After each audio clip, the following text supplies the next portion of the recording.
Hi hello friends, నా పేరు సరితా చిలకూరు. ఇది గుడ్డు కూర అండి. ఫస్ట్ ఆయిల్ వేసుకోవాలండి. ఆయిల్ వేసుకొని ఆవాలు, జీలకర్ర, మెంతులు వేసుకోవాలి. తర్వాత ఎర్రగడ్డ వేసుకోవాలండి, ఉల్లిపాయ.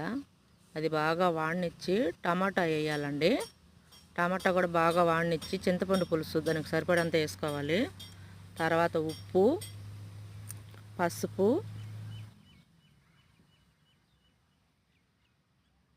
2 లేదా 3 స్పూన్లు కారం వేసుకోవాలండి, మీకు సరిపడినంత.